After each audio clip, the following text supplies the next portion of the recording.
Okay, let's look back at the basics through a high-level review of concepts and issues that you have learned about. Across the lectures, you heard about the roles and functions of land across time and across places. And now you understand that people have always depended on land and always had evolving rules about who can access land for what purposes and time frames. Land tenure and property rights systems comprise these rules of the game. Do you remember the key questions that land tenure and property rights systems need to address? Who defines, assigns, and enforces land rights?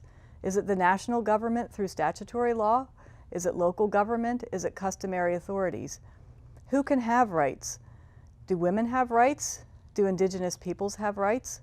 What types of rights? Do the rights include use, access, control, or transfer, or all of these?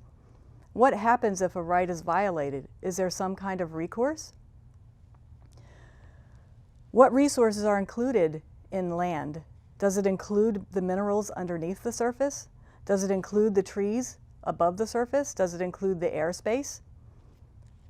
Under what terms do people hold land? For how long?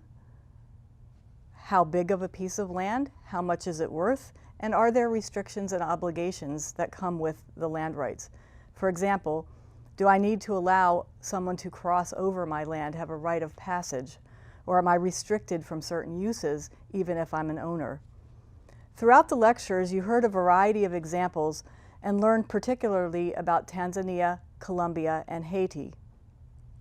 For example, the video clips on Ethiopia in the lecture on human rights graphically illustrated the impact of lack of enforcement of rights or violation of rights.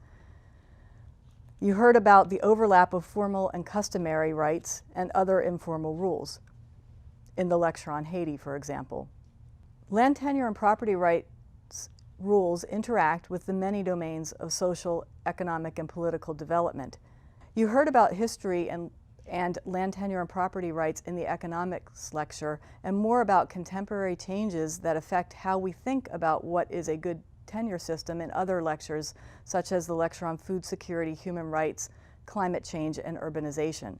These lectures also gave a good appreciation for the evidence and the case for how land tenure and property rights interact with the many domains of social, economic, and political development. Land tenure and property rights set incentives for productivity, sustainability, and investment. Land tenure and property rights affect levels of tension among people and resource uses. Land tenure and property rights shape risks and risk mitigation efforts. You saw that land tenure and property rights rules are not static, and you learned about some of the things that lead to change. The drivers of change in tenure systems can be summed up in one word: history. The lecture should have helped you understand more deeply what the drivers of change are in the relationship between man and land and the implications for land tenure and property rights systems. How technology, population dynamics, patterns in climate, weather and resource availability, and systems of belief, culture, and religion, for example, interact and drive changes in behavior that in turn drive changes in land tenure needs and approaches. Thomas Jane illustrated how relative scarcity and relative abundance dance with land policy, and raised an important question for Africa of how to get that dance to work well so that land tenure and property rights policies and land administration approaches, ag sector policy, broader economic growth policies evolve harmoniously to create a virtuous cycle of inclusive prosperity rather than seeding growth that disenfranchises and leaves people and groups behind, seeding conflict and resource destruction, such as fed into the many years of civil conflict that Colombia is now recovering from. These changes happened unevenly across time and space and peoples.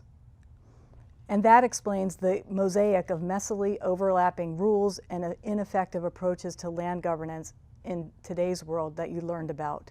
Inattention, purposeful or benign, or to cleaning up the mosaic explains why weak land tenure and property rights is typical in most developing nations, and in fact, even developed countries may have issues. You have now learned about ineffective property rights systems.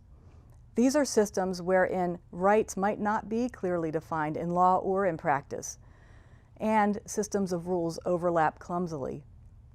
Rights might not be efficiently transferable. Transaction costs might be high, and there are probably gaps in information that preclude parties in transactions from behaving efficiently. Rights might not be enforced. Rights can be violated. Contracts are breached. Rights can be of questionable duration, and there are inequitable distributions of land access in many countries. Colombia, for example, faces extreme inequality along socioeconomic strata and also with regard to men and women. You also learned how weak land governance has consequences.